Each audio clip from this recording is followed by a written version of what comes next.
Welcome to the Renewed Mama podcast. I'm Kimberly Mutar, the creator of Speak Life Badges. I help mamas like you stay renewed. You can think right, speak right, and respond right no matter how your day unfolds. What the dog throws up, how much spilt milk you clean up, and how long your laundry sits in the laundry basket waiting to be folded. If you need another mama in your back pocket to help you to stay renewed in your thoughts, the words you say, your parenting approach, and your communication, this is the podcast for you. I am thrilled to have Rowan Atkinson here with us today. Rowan has homeschooled 4 children. She's the author of Headphone History, an audio history of Canada. She's the host of the podcast Canada Homeschools. And she's the author of Enough Already, Real Help for Homeschool Burnout, Freak Out, and Zone Out. Welcome to the Renewed Mama podcast, Rowan. Thanks for joining us today. Thank you. I'm so excited to be here. Yes. I have had so much fun reading your book, Enough Already. It has been a delight to read. I mean, I laughed. I was raising my hand like, yeah, that's me. And I loved hearing your story. So I'm super thrilled to be talking with you today. Thank you. I'm glad you've enjoyed it. It came out funnier than I expected, actually.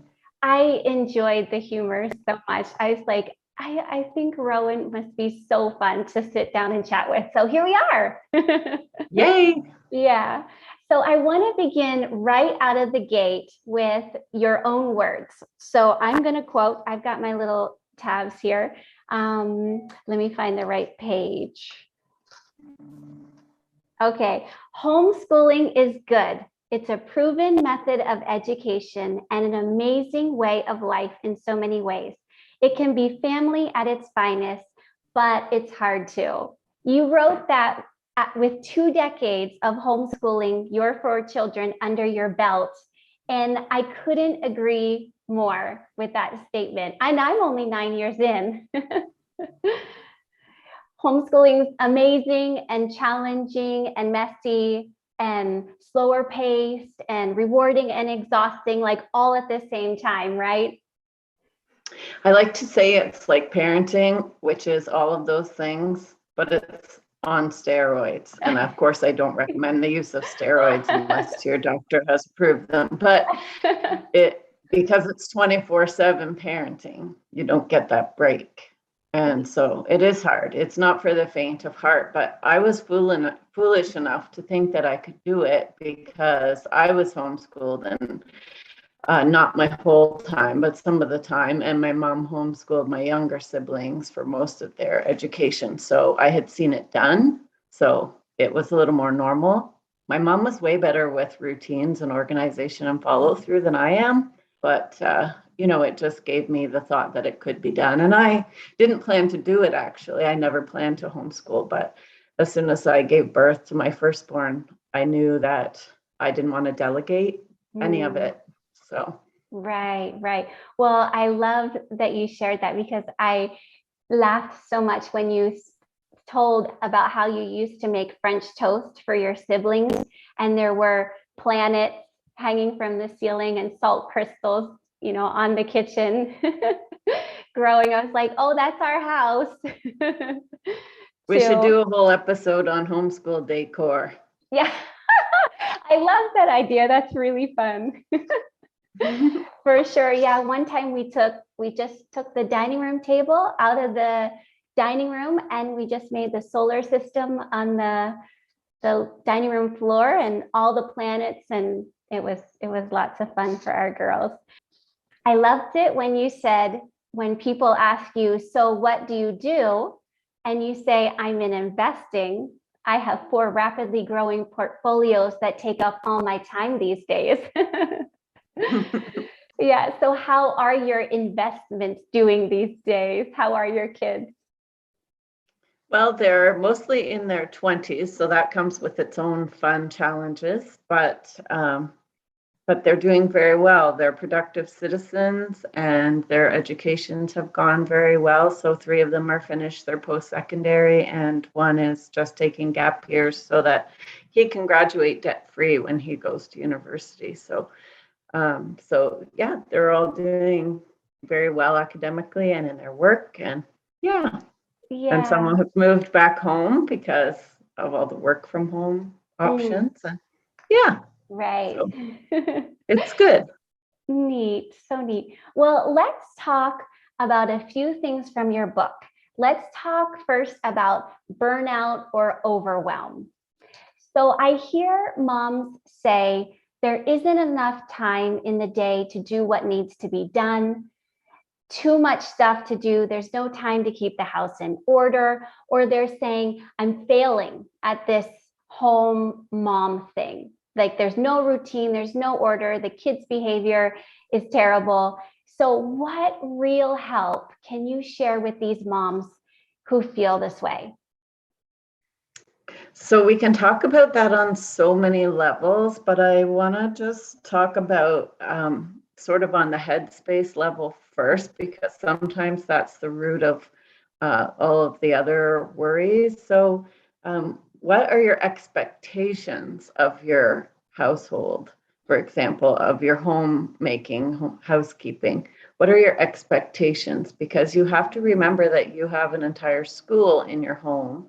And even though, of course, as homeschoolers, we don't like to say that because we're just doing life together and education happens. But nevertheless, you have way more stuff than most people have. You have way more books, way more papers. Your people are actually home all day. So they're not somewhere else. Right. So I think that adjusting your expectation to be realistic for what your home is being used for might go a long way.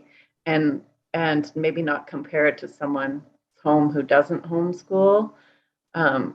Or if you have to bring home some bacon, maybe you don't have as much time as someone who has the privilege of just being home as well. So just adjust your expectation a little bit for us, as I think I mentioned in my book, but it was pretty messy during the week with books and papers everywhere. You don't always want to put away a project or if you're in the middle of something or research, but then on Fridays we would put it all away behind closed doors, and that was a compromise that my husband was happy with. You can either have a perfect house or a homeschooling wife, and those are your options. What would you prefer? So right. That's just how we navigated it, so that for the weekend it was more of a home, and if you tidy up, you might be more likely to have people over, that kind of thing. So that really worked for us Friday afternoons, because let's face it, you're not doing much book work on Friday afternoons anyway, so you might as well get the troops all pitching in and kind of bring things back to order. Right. I have a children's picture book idea for this whole topic, but I can't say more right now, but it will come when I get some time. Yeah. Nice. Well, that's a beautiful perspective, especially with the different seasons that we're in. Like if we have babies that we're still nursing, or we have older children that are more capable of helping and tidying up on their own, right?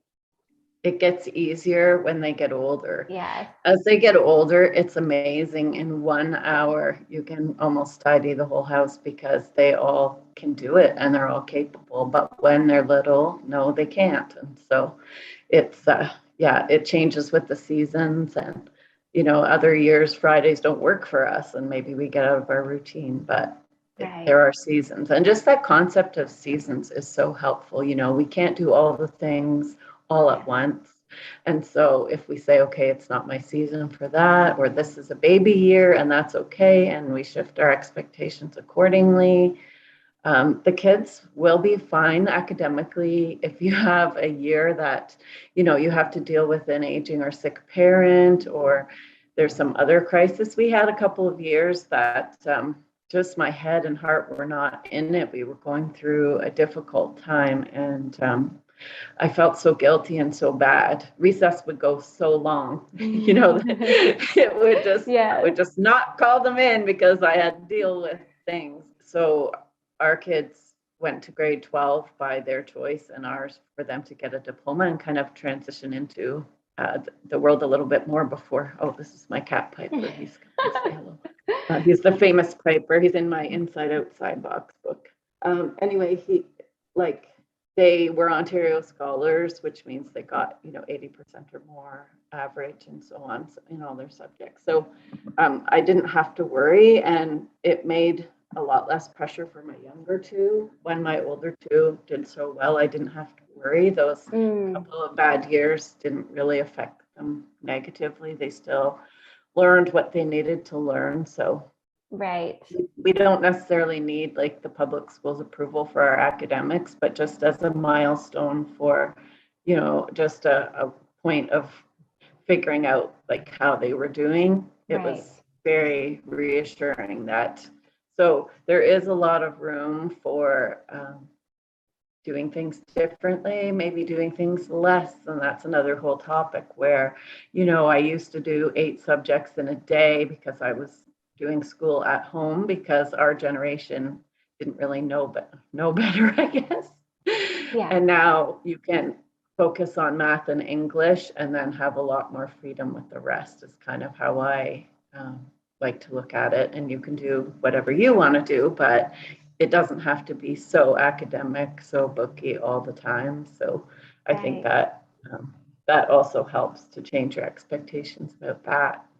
It was so great to read your book because you shared all of those experiences, feeling a little bit of that guilt, but then you learned to work through it, or you had those seasons where it just wasn't possible and the recess did go longer, and it gave so much grace. I feel it gives so much grace to the homeschool mom to say, oh, okay, it all turned out good for her. It will turn out good for us too, right? For us, when there were times where I felt like the stress was high or the overwhelm was high, or I knew that we were coming up on this project, or like now we've been renovating a house, and it was okay to say, you know what, okay, I think like in April, we said, okay, you know what, I think trying to squeeze in school is just a little bit too much stress because we were demoing the whole house. And we said, okay, we're just done for the school year. We'll pick back up where we left off. And that's what we're doing, right? And it's all okay. And they learned through play and they learned through watching. So they probably learned a lot about renovations and things like that just by experiencing that as a family.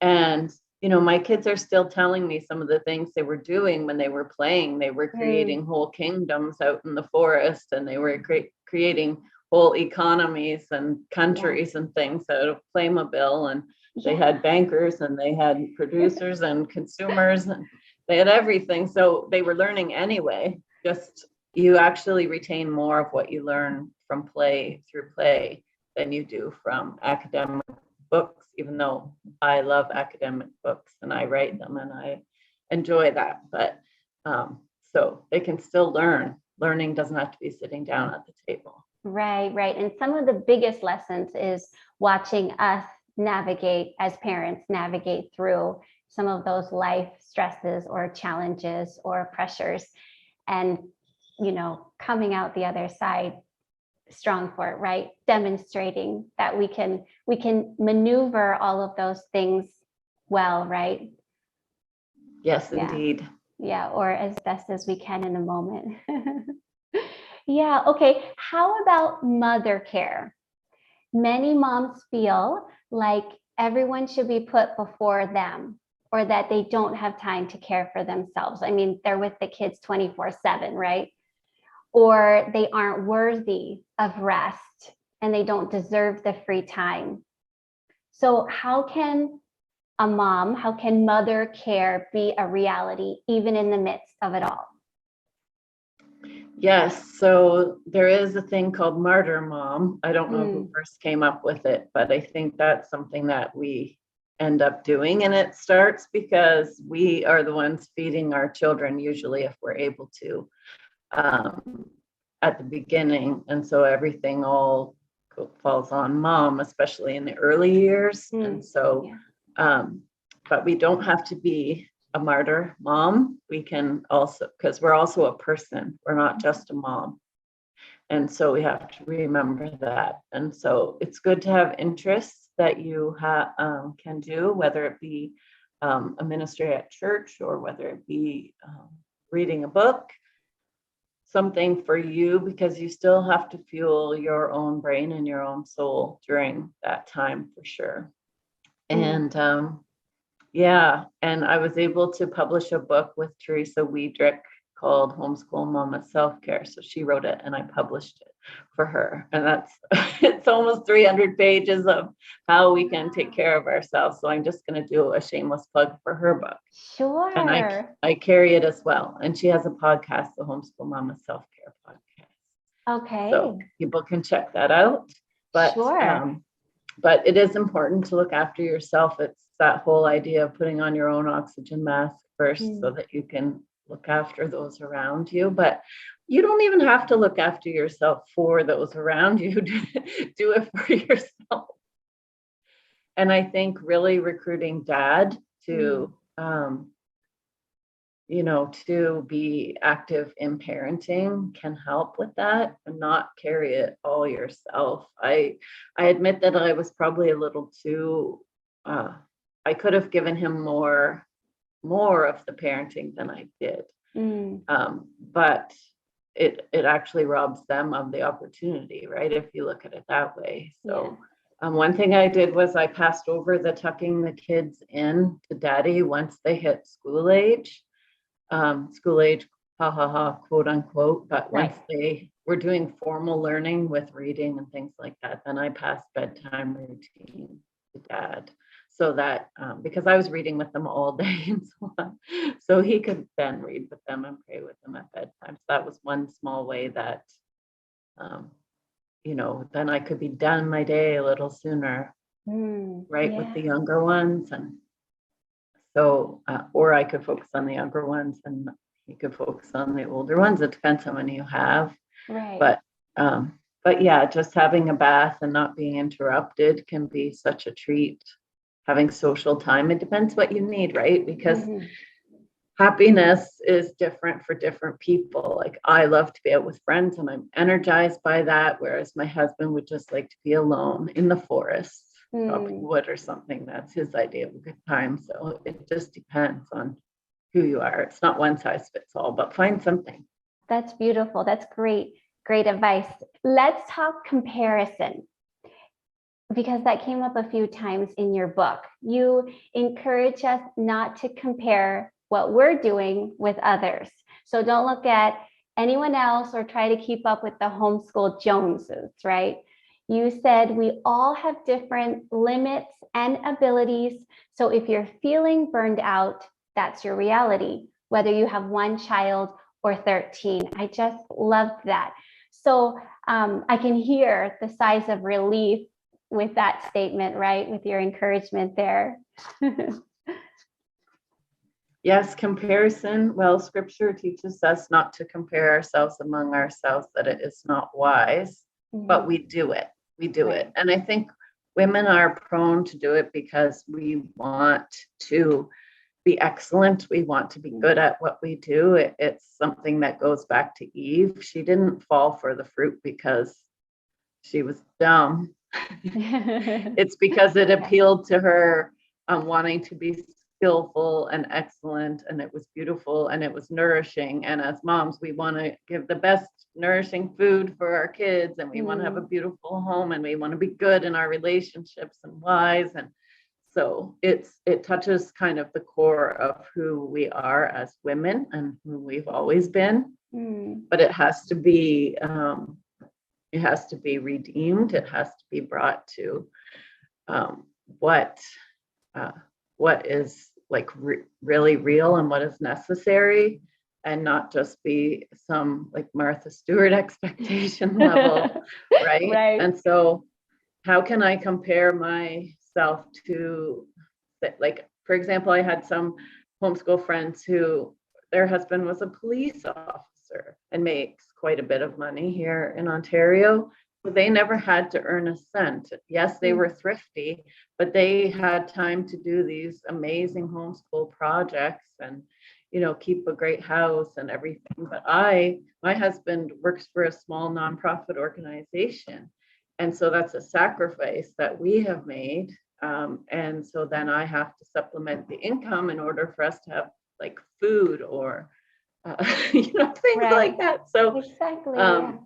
yeah, so I can't compare what I'm capable of in my homeschool to what she is capable of because she just has way more time, right?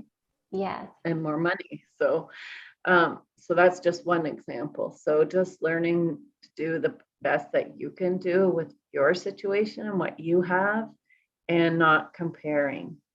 I just think comparison isn't good for relationships either. Like I did talk about one relationship that I have. I don't mention who it is, but the person is always like comparing and matching. And if they can't compete with you in something, they don't want to talk about it. Right. And I'm not trying to have a competition. I'm just trying to have a conversation. But it's actually detrimental to relationships when we're comparing, right? Because that's when things like jealousy can creep in or resentment or things like that as well. So comparison is just not good, but it's not good for you either because you're just going to be hard on yourself unnecessarily. Or the opposite, you can be very prideful and, like how we had 4 opinions about raising children before we had children. And now we have 4 children and no opinions, right? Yeah. Right, exactly. Oh, yes, it's so good. You made the comment that at the end of the day, comparison is not our friend. It leads us to strive, endlessly living in insecurity and burnout. We don't need to keep up with everyone else. We just need to live according to what our own children and family needs. Yeah, I just love that. I hope that is an encouragement to someone today. All right, let's talk about not going to all the group activities, that we don't have to go to all the group activities. Many moms feel that they always have to be busy. And you tell us in your book that we don't have to do all the things. I had to learn that the hard way because I am a type A personality. And I think if I can do it, then I should do it. But that's not true. And I used to think that as long as there was a space on the calendar, then it was a yes. But that's not actually true. You need to build what is called margin into your life.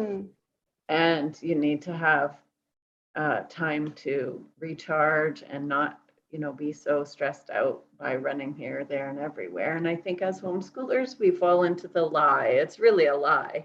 What about socialization? So then we think we have to put them in 50 activities to compensate for some perceived lack of socialization that does not exist. And so then it's hard to homeschool when you're never home, for one thing, right? Right. And if you're just always running around to activities, I think it's just stresses out the family. And some kids are stressed out by that as well, too.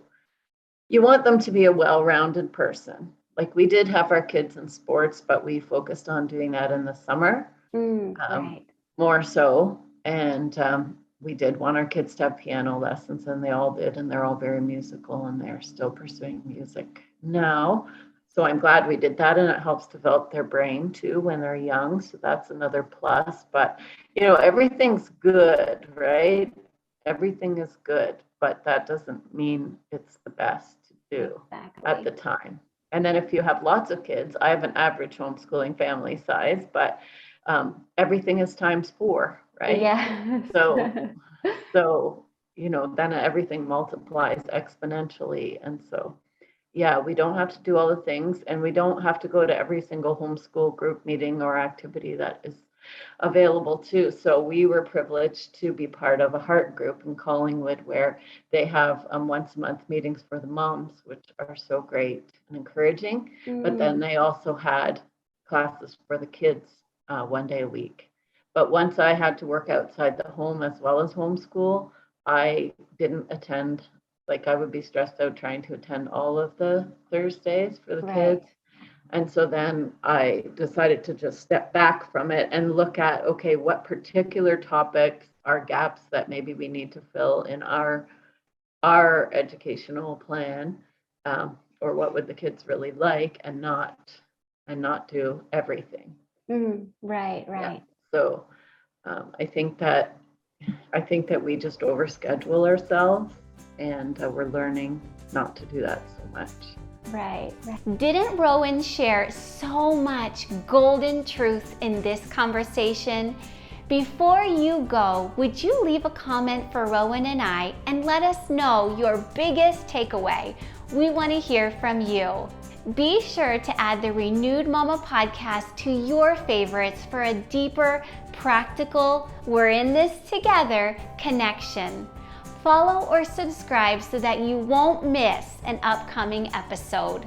Would you DM 3 mamas you know who need to hear this truth so that they can be encouraged and renewed too? Thank you. Lots of love. I'll see you next time.